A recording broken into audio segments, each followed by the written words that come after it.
Hello, my name's David Runciman, and this is Past, Present, Future. Today, in our great political film series, something a little different. It's not just me. I'm talking to the Italian historian of ideas, Lucia Rubinelli, about one of the great films of the 20th century based on one of the great books of the 20th century, The Leopard. The film by Visconti, the book by Di Lampedusa, a deeply political film, which is also despairing of all politics. Lucia, my father used to say that there's only one example of a book that's one of the greatest books ever written that was made into a film that's one of the greatest films ever made. So his thing, he was a bit boring about this, but his thing was always only The Leopard, Il Gattopardo. It's the only one where the book is one of the wonders of world literature and the film is one of the wonders of cinema. He wasn't Italian, though, so there's an outside perspective. What's the Italian view of this? Are they thought to be equally great? I mean, for instance, can you remember, did you see the film before the book? Did you read the book before the film? So I've read the book before the film, but I guess it can go the other way around as well, in the sense that both movie and book, and that goes to confirm what your dad said, are staples of Italian institutional culture. So most kids will have to either read the book or watch the movie in school.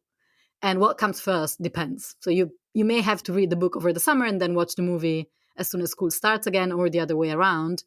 But both are really part of institutional culture and are recognized as classic of 20th century Italian culture. The film was made by Visconti, and I think it was made about 5 years after the book. So the book came out in 1958. The book was published by Giuseppe Tomasi di Lampedusa, if I've said that right. And it's not autobiographical, but it's autobiographical in the sense that it's about his family. He was a Sicilian aristocrat, and he's writing about a Sicilian aristocrat roughly 100 years before. So Visconti, I didn't realize until I was reading up about the film, was also an aristocrat. He came from an aristocratic family. He also, I discovered, got into cinema because he was a set and costume designer for Jean Renoir in 1936. So he's part of film aristocracy too. But he's from the north, so it's sort of Milanese aristocracy, and the book is Sicilian aristocracy. So I don't know, from outside Italy, I don't know how much of a difference this makes. Is this a film where between director and author of the book, there's a deep sympathy because there's a kind of class-based sympathy there? Or is the fact that one's from the north and one's from the south, given that the movie makes a lot of the fact that people from outside Sicily, people from Milan and from the north, don't understand the Sicilians? As an Italian, is that part of what makes the film different from the book? Yes, for sure. And perhaps I can say more about this later. But on the aristocracy connection here, one should say that, of course, by the time that both Lampedusa and Visconti were living, aristocracy had no legal meaning whatsoever, right? They were living in the Republic. So it's kind of just a matter of cultural status. But I do think there are differences between Visconti and Lampedusa in the sense that Lampedusa was part of this almost decayed aristocratic family that lost a lot, especially after World War II and with the American landing in Sicily. So there is some sort of sense of decadence in Lampedusa's experience, both his personal experience and the experience of his family.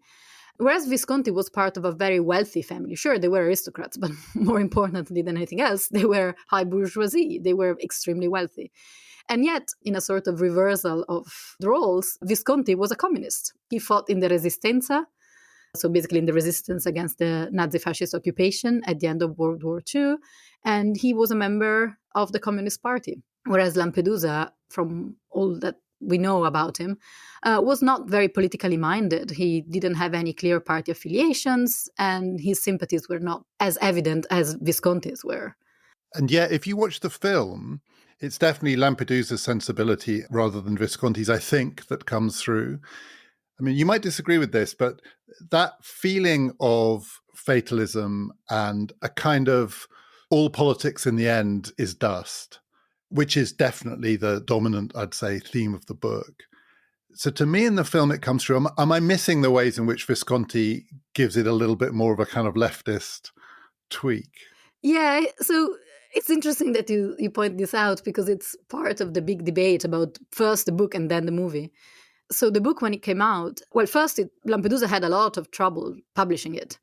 At first, he seemed, when talking about the book to some other intellectuals, he found that they were supportive of the project. But when he had the manuscript ready to go, the biggest Italian publishing houses rejected it. So Einaudi rejected it, Mondadori rejected it. And interestingly, part of the reason why especially Einaudi, which was a leftist publisher, but the most prestigious one, rejected it, is because it had this kind of quietist line to it, this understanding of politics as just being ultimately meaningless and dust, that the left in Italy did not like. The irony is that it ended up being published by Feltrinelli, which is the other big leftist publisher. But when it came out, again, the Communist Party and the intellectual leadership of the party completely destroyed the book as an example of reactionary politics, of, as I said, quietism. And there's a lot that they have to say also about Lampedusa's interpretation of the Risorgimento, which we can perhaps discuss later. But this is all to say that the book was definitely read as a story about the meaningless of politics. The idea of transforming it into a movie is not Visconti's. It was Titanus, which was an Italian movie house, and 20th Century Fox that decided to produce it. And they pitched it to a couple of directors. And then at the end, also through the influence of the Communist Party, Visconti was the one who was offered the job, and he accepted it. I mean, he says this in interviews. Part of the reason why he accepted it is because he thought that there was more to the book than a defense of the decadence of the aristocracy and the meaninglessness of politics, and he wanted to bring that out. And so I think what you get in the movie is a very interesting mixture of Lampedusa's understanding of politics, but baked into a very left-wing interpretation of the Risorgimento, I think. There is a follow-up to this story, which is that when the movie came out, the communists were not happy with the movie either. The communists are never happy. No, exactly. But Togliatti, who was the leader of the Communist Party, in fact, was happy, but the intellectual intelligentsia was not. But Visconti saw himself as trying to bring out the politics, the leftist politics that he thought he could read into the movie. That's really interesting. So and I guess in a way it slightly depends when you see the film, whether you are completely captured by Burt Lancaster's performance and what he seems to represent, or whether what grips you is the setting, but also the historical context. So let's do the context and then let's come on to, because I'm really interested to know what Italians think of Burt Lancaster playing Salina, the prince, Il Gattopardo, the leopard. But the context for non-Italians is quite complicated, actually. So the beginning of the film is 1860, and the film begins with Garibaldi and a small number of fellow soldiers landing in Sicily, and the news breaks to the prince and to his family, and for them it sounds like a disaster. If something has arrived in Sicily which is a threat to them, it's a threat to their way of life. I mean, basic question, what was Garibaldi doing in Sicily in 1860? Why did he land there? So this is part of the attempt at unifying the country. So 1860 to 1862, and then also up until the early 1870s are the years in which Italian unification is being accomplished.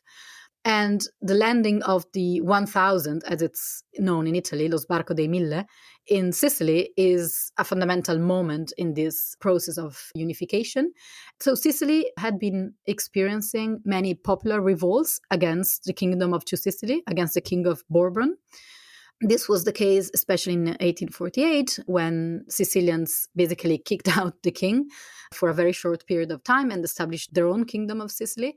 And so since then, there's been this kind of popular turmoil and revolt. And it was clear that the island was ready to welcome Garibaldi. And in fact, they had been asking Garibaldi to come and free them from the Bourbons. And so there is a lot of debate going on in Piedmont, so in the Kingdom of Sardinia, which is the kingdom under which basically Italian unification happens, on whether they should or should not land in Sicily. And there is ambiguity. The king is very much in favor, and he's talking to Garibaldi about it. Cavour, who's the prime minister, the very powerful prime minister, is at least privately more skeptic about the possibility.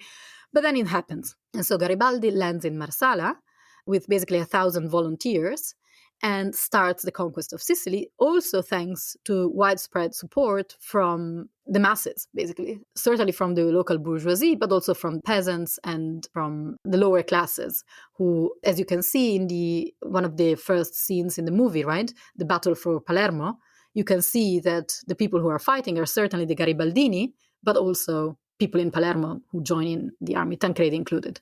And that scene is the one where I absolutely can see it does look like it might come from a film made about a different topic with a much more revolutionary slant. So there are scenes in the battle for Palermo, the way in which the soldiers and the people are mingled up together and they jointly attack the symbols of the old order. But it's weirdly like an outlier in the movie, that battle scene. It feels to me a little like it's come from another film, and it is making a kind of political point, and yet it's framed by the prince, Salina, the character played by Burt Lancaster, who, when he hears the news that Garibaldi has landed and his fellow aristocrats or his fellow elite powers on the island are panicking, they're fleeing, and he's just kind of, stuff happens, and it's not going to interfere with our summer holidays. And there's this great exchange where someone says, the thing about these aristos, they're different from you and me. We care about things like life and death.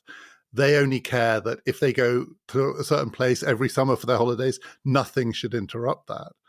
And that feels like the dominant strand of the movie with the battle scene at the beginning. And if you think that the movie is framed by the battle scene at the beginning, but the great ball at the end, the ball at the end feels much more in keeping with the novel, that sense that all things shall pass. And in a way, all politics is ridiculous and superficial. And it's like the battle scene has been sort of squeezed in from another film. Yeah, so again, this I think goes back to what we were discussing earlier in terms of the difference between the book and the movie. So one of the biggest innovations that Visconti adds to the movie is that the movie only takes place over 2 years, right? It's from 1860 to 1862, whereas the book goes on until 1909, I think. So Visconti decides to cut the final 3 chapters of the book, and he starts with the Battle of Palermo, which is not really there in the book. So it's something that he adds to the movie. And interestingly, sure, he ends with the Great Ball, but the very final scene is Tancredi, Angelica, and her father, Don Calogero, in the carriage going home and hearing the Garibaldini being shot. And so if you take that as the final scene of the movie, instead of just the ball, you see that the movie starts with politics and ends with politics.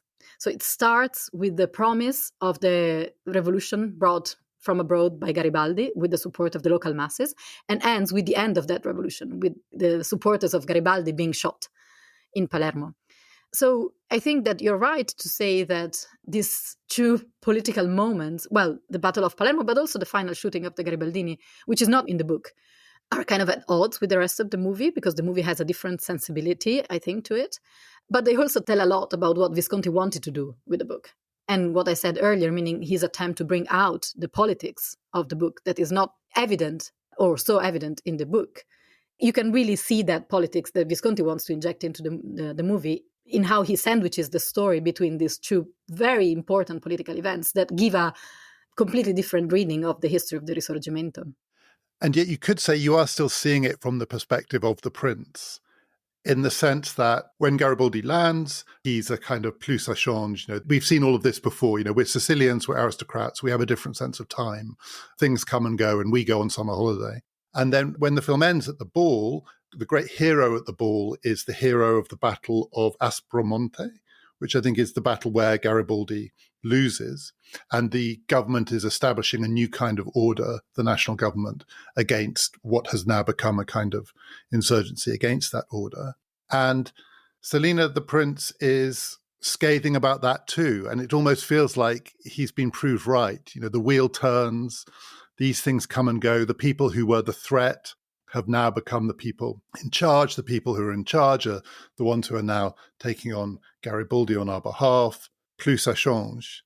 And it's cynical. I wouldn't say that the prince is necessarily someone with a cynical take on politics, but it feels a bit like his view that all of this is superficial because in the end, people are people, power is power, and betrayal is betrayal. And we Sicilians know that. It's one of his themes. Kind of, if you're Sicilian, you know not to expect anything from politics. And if you take the view of Tancredi, his nephew, or Don Calogero, the coming men, for them, this is all great news because it's their way into power, I guess. The new establishment is being formed. But for the prince, it's how he sees the world. Yes, and I think the great genius, if you want, of Visconti is to channel through the prince the disappointment of the aristocracy for sure, but also of those who believed that unification of Italy could be a democratic process and could have a radical dimension to it and could fulfill the promise that he had made to the masses, right? So what Visconti is doing here is voicing two types of disappointment with the possibilities of politics.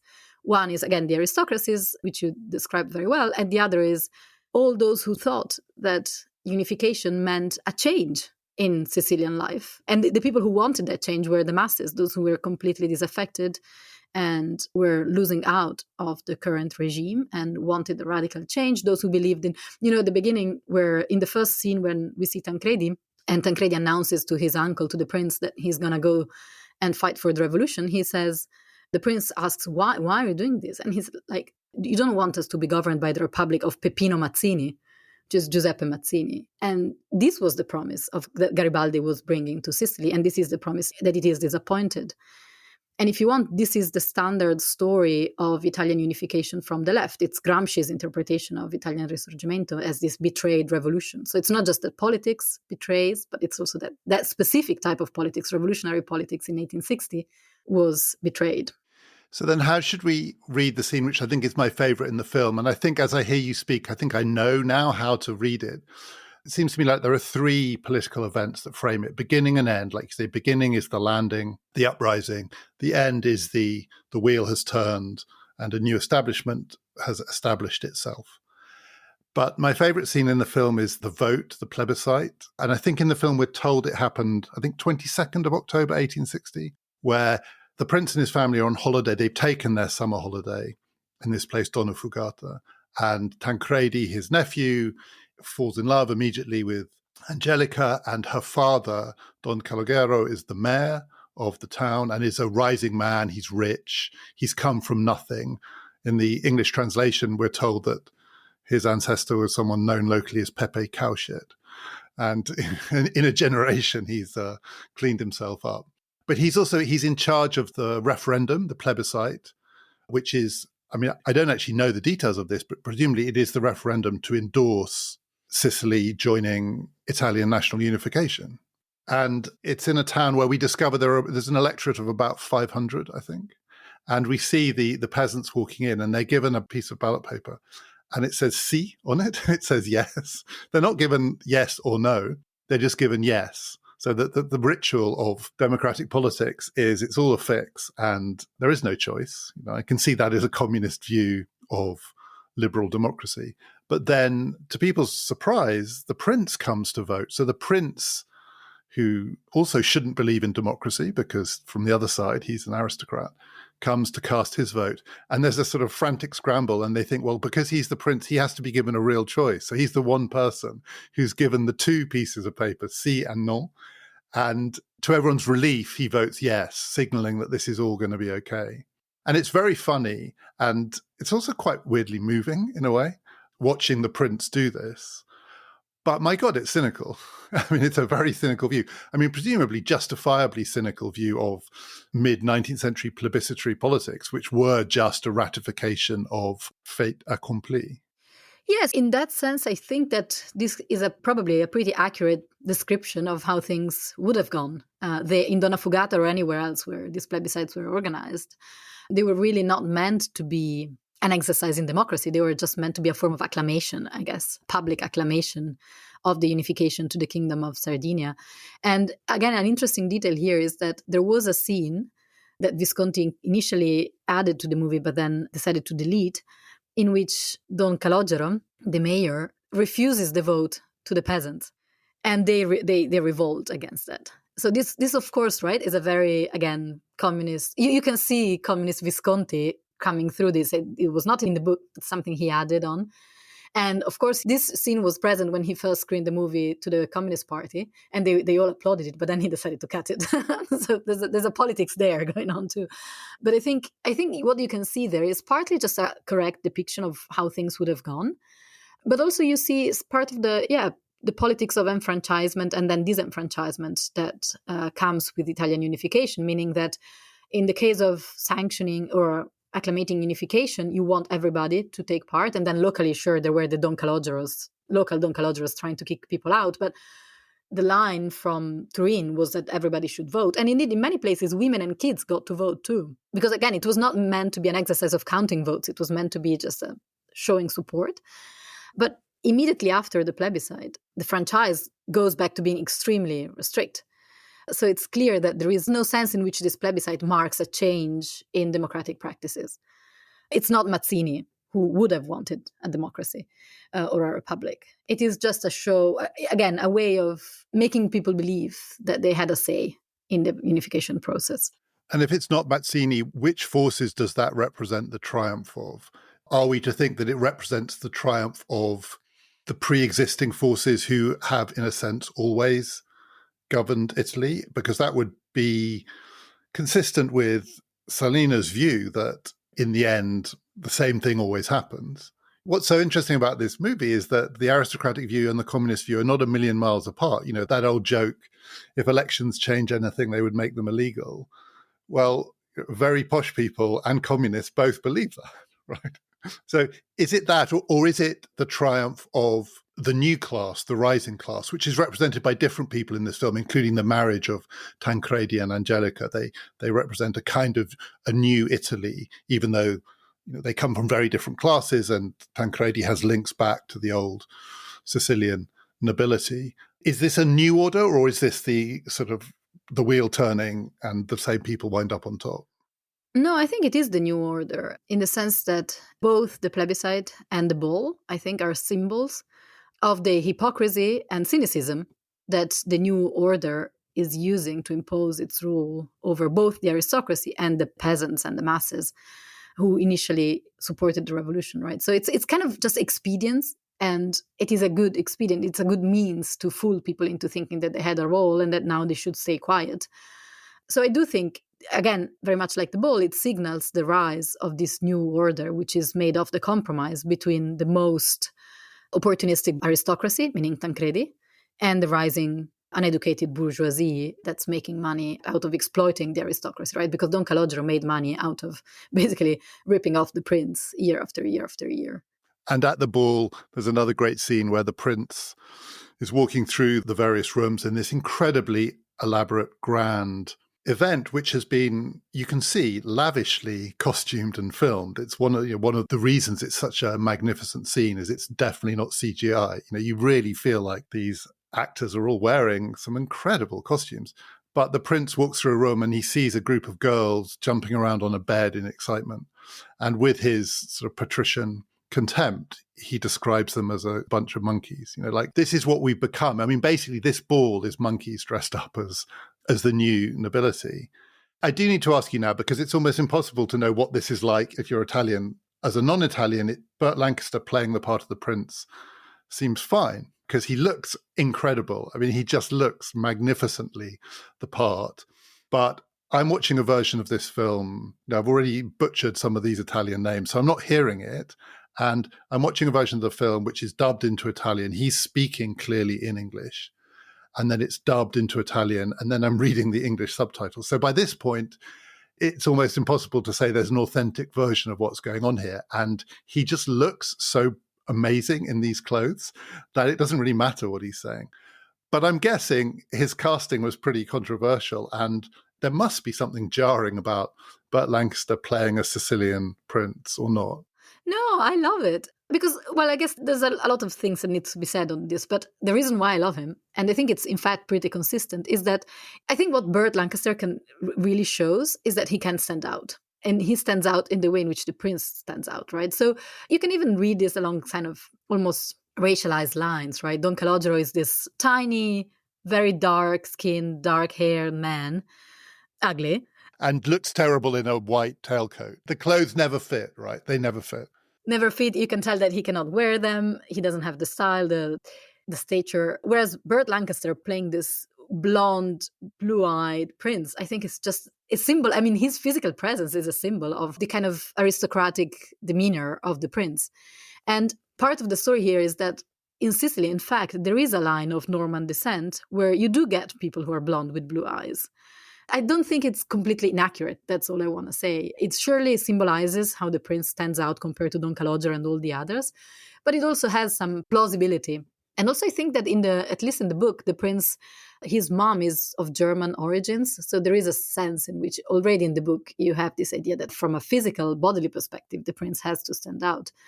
And I just love Burt Lancaster in that movie. I mean, I think he's just fantastic. And the fact that it's dubbed, yeah, it is a little odd, but at the same time, all movies at the time were dubbed. Cardinale was dubbed too. All of them were. And they're dubbed into Sicilian. I mean, it's Italian, but with a very strong Sicilian accent. And Tancredi is played by Alain Delon. So you've got a Frenchman. I believe Burt Lancaster, so he's not Italian-American.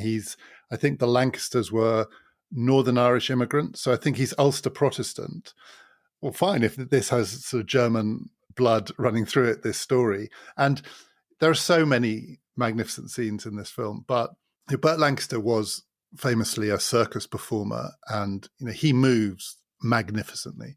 And in this ball scene at the end, where he's very unwell, you can see he's really struggling, even though I think he's 45.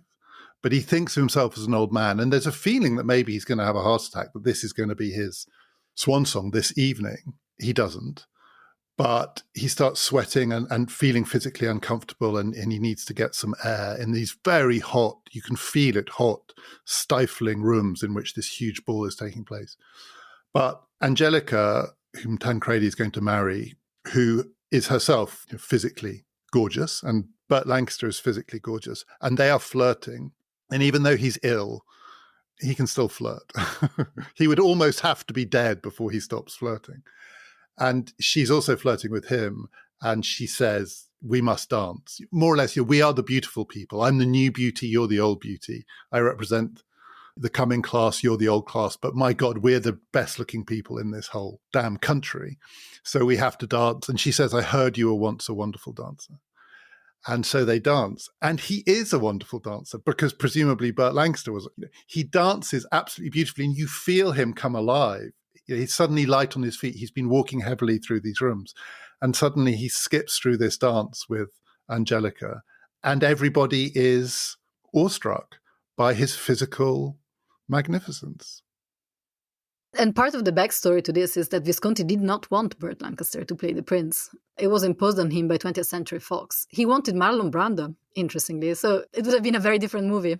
Yeah, and anyone who hasn't seen this film, if you watch it, I'm sure for most people, the first thing they will think when they see the very first scenes, which are set in the prince's palace before they move to Donna Fugata in his family home, is they'll think, haven't I seen this before in The Godfather? Haven't I seen this landscape, the bit of The Godfather where we're back in Sicily?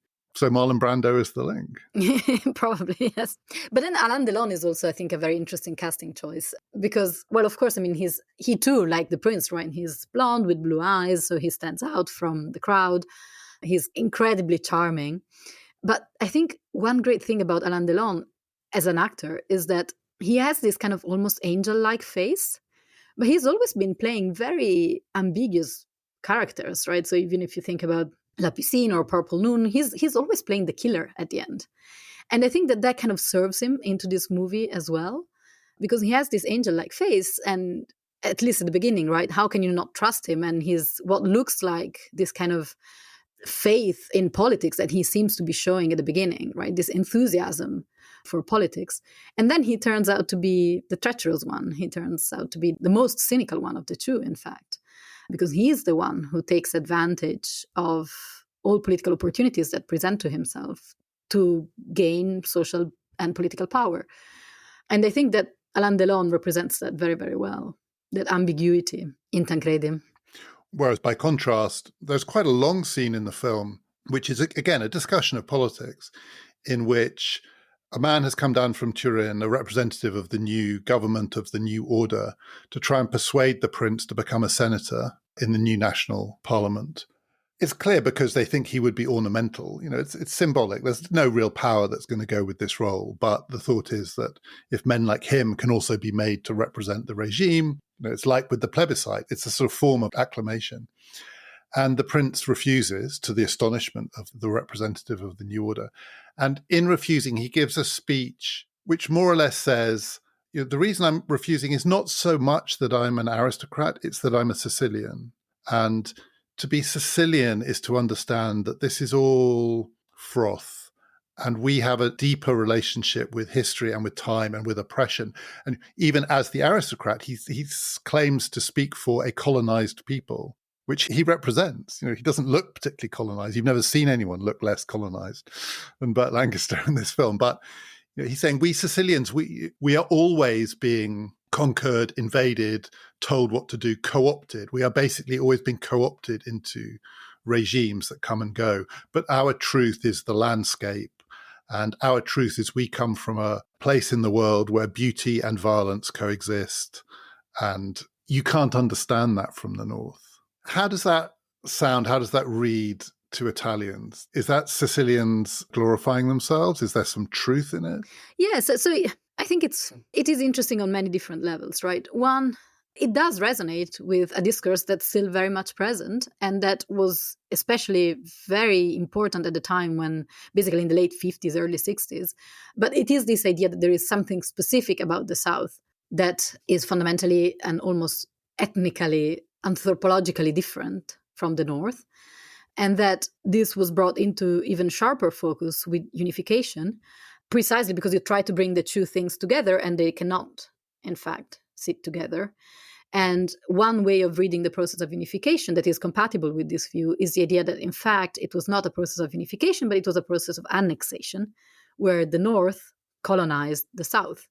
And you see that, interestingly, there is in the dialogue you were referring to, the Piedmontese envoy Chevalier, he says, when he starts his speech to ask the prince to become senator, he says, after this very happy and fortunate annexation, unification of Sicily to the Kingdom of Sardinia. And so I think part of that speech, in fact, refers back to this idea that this is yet another type of colonization of the North from the South. And again, this is a reading that was very much debated publicly at the time, and it's still present today. However, I also think that there is a sense of some sort of pleasure in orientalizing Sicily that both Lampedusa and Visconti are playing with here. It's almost self-congratulatory at some level, I think. And what is interesting, I think, in that scene is also the fact that the prince starts telling this story about Sicily being a thing of itself by talking about Sicilians. He says, all Sicilians are opposed to change. And then Chevalier says, well, I'm not sure that some people may actually benefit from some modernization and, redistribution and abolishing feudalism, etc. And he said, well, okay, perhaps not all Sicilians, but let's say Sicily. And so then he gives his speech about the geography of Sicily in an almost Montesquieu-like fashion, right? The geography determines the politics kind of line. And then I think toward the ends, he zooms in again. And from Sicily, he talks about himself. Well, first his class. It's his class that never had a chance to actually rule Sicily. It's always been dominated. And then he's actually talking about himself. And I think that speaks to another layer of interpretation of the movie and the book, which is it's an existential story about the prince and how the prince faces change as an individual and how he's not ready to go with the flow, go with change, but just decides to step back from history and just watch it happen without taking part in it. So I think, that speech about Sicily it's like a matryoshka, has many different elements to it. And they tease the guy from the north by telling him stories about crime and blood feuds and kidnappings and, all of those stories about Sicily. And they're teasing him, right? They're playing with it. But the prince has it both ways, because when he's confronting the representatives of the new order, he speaks about the fact that from his worldview, time moves to a different rhythm. These people want these things to happen quickly, and he knows that there's a sort of deeper rhythm to all of this. But when he's talking to the priest and he's talking about the Catholic Church, he literally flips it on its head. And he says, the church has a sort of millennial perspective because you are the timeless institution, when he's being criticized by the priest for giving in to the new regime. And he says, but for us, 100 years is an eternity. For us as a class, we'll do anything. And we need to do whatever we can to buy ourselves another 100 years. The church can't understand this because the church is an eternal institution, but we are not. Even we aristocrats are here today, gone tomorrow. But if we can extend our tomorrows, we'll do that. So he does make the same argument in completely opposite directions, depending on whether he's speaking to someone who represents something that only happened last year, or he's speaking to someone who speaks for the Catholic Church. Yes, but I also think the film tells the story of a trajectory that takes place for the prince, as in that he starts. So the very first scene is the family gathered in the palazzo, praying and reciting the rosary, right? And what's interesting there is that the rosary has a circular time, right? You keep on repeating. It's kind of a wheel going round and round and round, and you repeat the same. So I think that's very highly symbolic of the kind of time. First, the time of the church, of course, which, as the prince says, right, they have eternity on their side. But also it's the time, the deeper time that the prince is talking about is a kind of repetition of time in which human affairs kind of pale in comparison to this eternal time, that then is broken. So that recitation is broken by the news of the arrival of Garibaldi. So it's as if modernity, the time of modernity breaks into the cyclical time of Sicilian life and imposes itself. And I think that what happens from that scene onward is the prince trying to make sense of what's going to happen with this eruption of modernity onto the Sicilian island. And I do think that what he tells the priest is actually, he is saying we need to buy time for ourselves. And that goes into showing that, at least at the beginning, he's kind of subscribing to Tancredi's idea that for everything to remain the same, everything has to change. So he, at least at first, seems to be kind of sympathetic to Tancredi's mission. He even gives him money, right? He subsidizes the revolution. But then over the course of the book and of the movie, what you see is that he grows more and more disenchanted with this idea, and he starts to see that, sure, it can buy you time. And in fact, he's helping Tancredi to buy himself time by approving of his marriage with Angelica. But he himself is not willing to make the compromises needed to buy that time for himself. And hence why he refuses to play the rules of the game when he's asked to become a senator. So I think that scene when he refuses to become senator is really a turning point somehow, or an important moment in that trajectory, because it's the moment when he decides to step out from history and saying, well, we represent the leopards and the lions. After us, it will only be hyenas and jackals. And they, like us, will think that they are the salt of the earth. So I think that's kind of the moment when he understands that the rhythm of time has changed and that it will not be cyclical anymore, but he cannot live with that time. And that's where basically the beginning of the end for him begins, I think. And at various points, he also suggests that the distinctively, Southern Italian or Sicilian perspective, which is that you're sort of closer to death, it's squalor and disease. And in the ballroom scene, there's one bit where we go past a room which I think is full of chamber pots. Here are these people dressed more beautifully than you can imagine. But if you're a Sicilian prince, you know that they are just monkeys. They're animals. And there's something about being the leopard or the lion, which is you are both magnificent and you're also more natural. And at one or 2 points, he suggests that this new order doesn't understand in the way that a Sicilian does understand, that there's a streak of mortality lying underneath everything. The church also doesn't understand it because the church believes in eternal life, but a Sicilian prince knows better than anyone that beauty and squalor and death go together, coexist. And he says that's our unique perspective. Yes, and another point in which you see that very clearly is when, again, the envoy from Piedmont arrives and the prince forces him to have dinner with them. And he really doesn't want to have dinner with them. And he says, your Sicilian food is just so oily that it has upset my stomach. And this is, again, a moment in which you can clearly tell that there is some sort of, again, anthropological difference between the North and the South, and what the South has access to that the North cannot understand with its modernizing obsession is the fact that life and death go very well together, and that politics only has so much to do or so much role to play in the very close relationship between life and death. There is some sense of fatalism more than cynicism, I think, that goes with the prince's depiction of Sicily. You've mentioned the line that both the book and the film are best known for. So there's one line from the book, and I think it features in the film twice. And so I know it in English, so these may not even be accurate translations. And I think in the film it comes in two guises. So there's one version of it, which is, if we want things to stay as they are, things must change. I think there's a point, I may be wrong about this, where Tancredi says, if we want some things to stay as they are, everything must change. And I think in the Italian, it's always everything has to change. Oh, is it everything? And I think in one of the English subtitles versions of it, it's some things, some things. But it's a line that can be read in different ways, and it's been taken up. It's acquired a life of its own. So British Conservative politicians are always quoting this line as the defense of their version of conservatism, because British conservatism has thrived and flourished for centuries by being extremely adaptable. And their line is the true conservative is the truly adaptable politician. And this is our credo in a way. But there's also a very cynical reading of it. It's a way of saying that this more or less is the end of political principle. How do people read it in Italy now? What sort of reputation does this line have? Is it a conservative credo or is it a cynical take, or both? No, it's taken to be pretty cynical. I mean, of course, both. But I think the main interpretation in Italy is it's a very cynical one. And it's, if you want, part of the reason why it had so much success, at least in Italy, is because it encapsulates in one sentence everything that went wrong with Italian politics since the unification. And so there is another term that in Italy it's very used to describe basically the same, which is transformism, meaning the idea that you give up all sorts of principles in order to maintain your power. And so you transform yourself into all sorts of animals, if we want to keep the animal metaphor, in order to survive.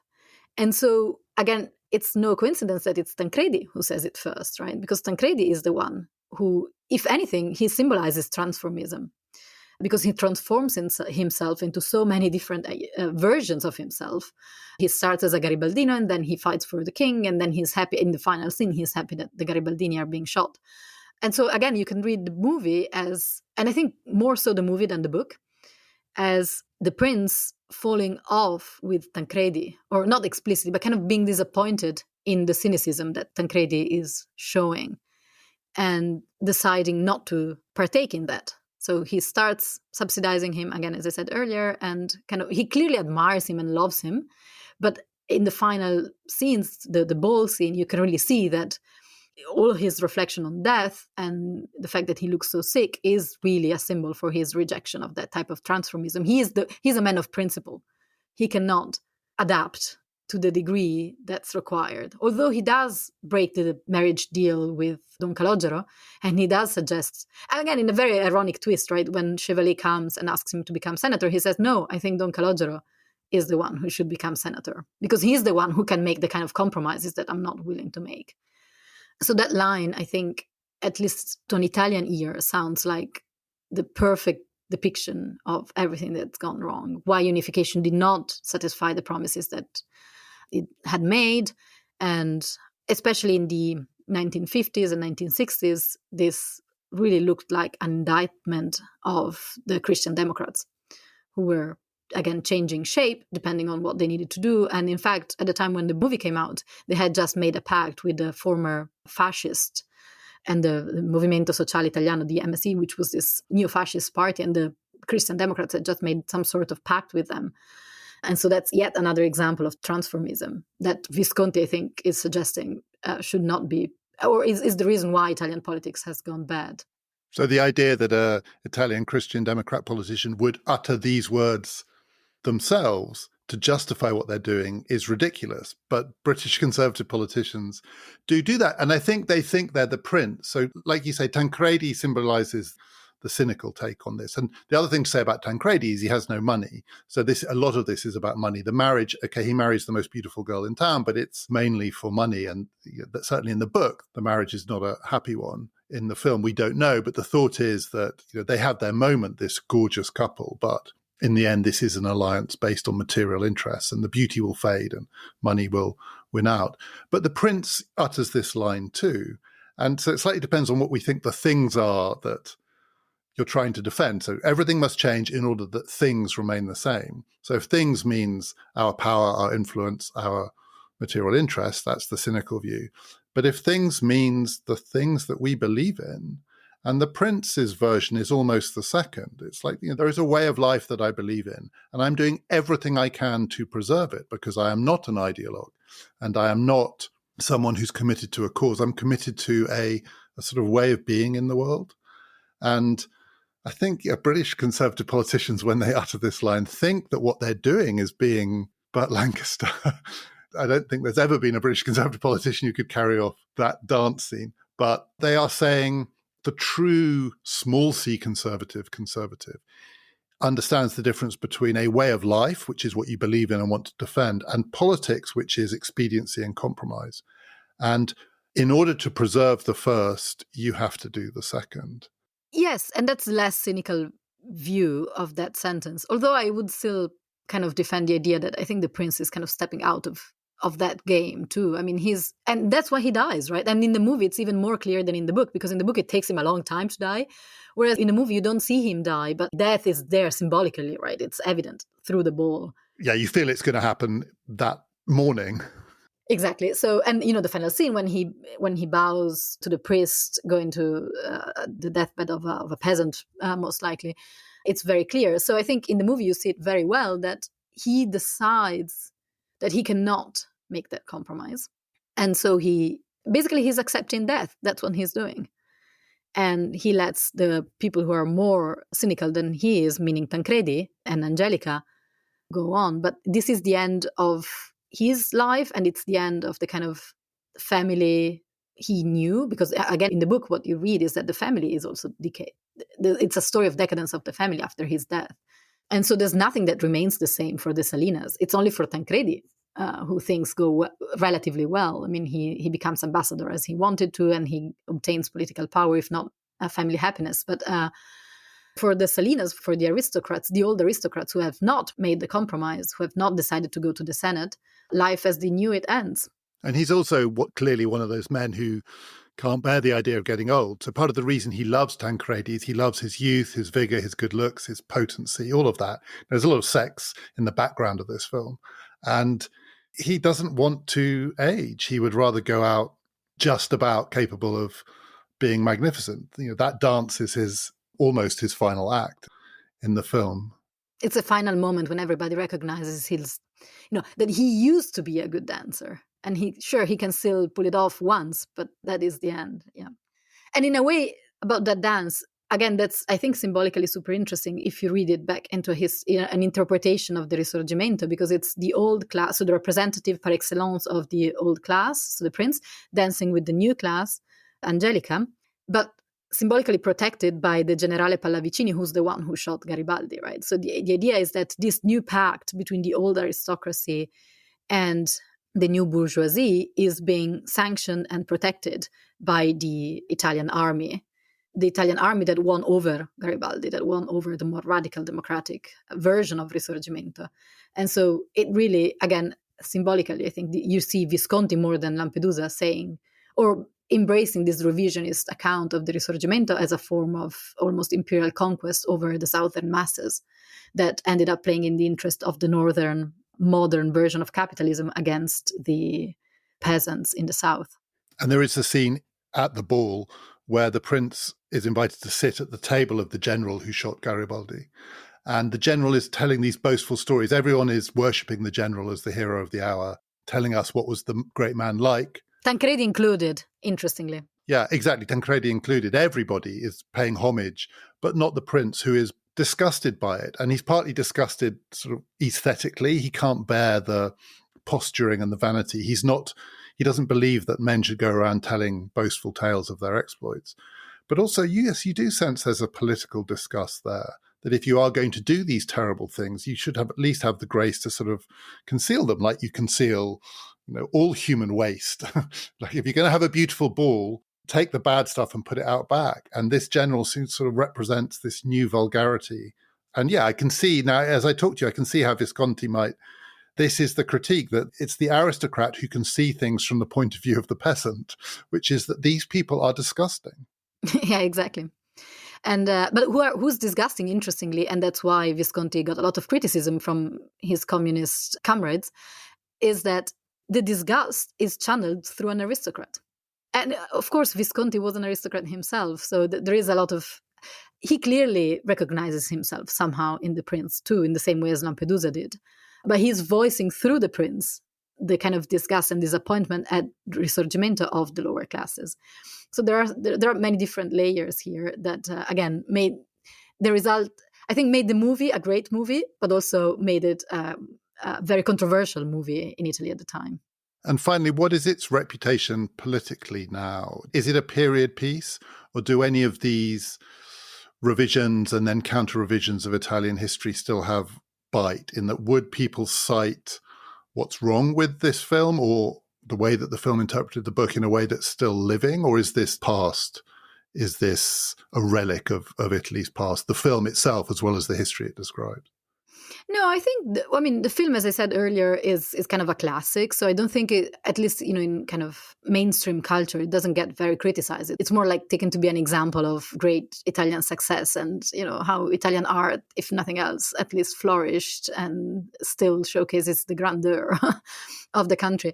But I do think that it still has a bite in terms of historical interpretation and political interpretation of the unification of the country. And I think that reading of how transformism basically made achieving anything meaningful for the South and for the country as a whole impossible is still there, still has purchasing power over an understanding of Italian politics. And also I think something interesting to add is that the movie, when it came out, so the movie came out shortly after a big debate over the Resistenza. So the movie came out about a little over 10 years after the end of the war. And this was a time when Italian government, the Christian Democrats, were trying to rewrite the history of the Resistenza as the history of great men and the history of the men who then would end up being the most important politicians in Republican Italy. And there is a lot of backlash, widespread backlash against that attempt at redefining the history of the Resistenza as an elite movement instead of it being a bottom-up movement made by just ordinary men who took arms against the fascists and the Nazi and women. And so the movie, I think, is the critical aspect that Visconti added in the movie is seen to be an intervention into that debate too, saying the Risorgimento too was a popular revolution that then was betrayed. And so it's kind of a warning against attempts at making the Resistenza yet another example of betrayal of a revolution, a popular revolution, both through retelling of the story as it being the history of great men instead of a bottom-up revolution, and in terms of allowing it to be transformed into something that it was not, right? Itself being the object of transformism. But it's so beautifully ironic that in order to convey that message, it has to come out of the mouth of a prince who is, you can't take your eyes off him. He is so great in a way that he dominates every room, every scene, every encounter that he's part of. It's almost like his greatness, whatever it is, transcends this process that's going on around him. And I think only Visconti could pull that off because he was an aristocrat himself and because of his sense of beauty and his aestheticism. And in that sense, I think, going back to where we started, I think that, in fact, this is one of the rare cases in which the movie is better than the book. I realize that it's Halloween, but if you'll forgive me, I'd like to talk about Christmas briefly. We have a special Christmas gift package. If you know someone who you think would like the gift of PPF Plus to get all of our bonus episodes and ad-free listening, for Christmas, we're also offering a copy of my book, The History of Ideas, based on an earlier version of this podcast, which will be inscribed to the recipient. Whoever you want this gift to go to, I will write a note in the book for them. £60 for a year's subscription and the book. If you would like to give that gift, just click on the link in the show description, or if you go to our website, we have a special gifts tab, and it's all available there. Coming next on The Great Political Films, another conversation, and this time it's 2 films for the price of 1. I'm going to be talking to the American historian Jill Lepore about the 2 great films on nuclear war, Dr. Strangelove and Failsafe. They came out within 6 months of each other, and each, in its different way, is utterly terrifying. Do join us for that. This has been Past, Present, Future, brought to you in partnership with the London Review of Books.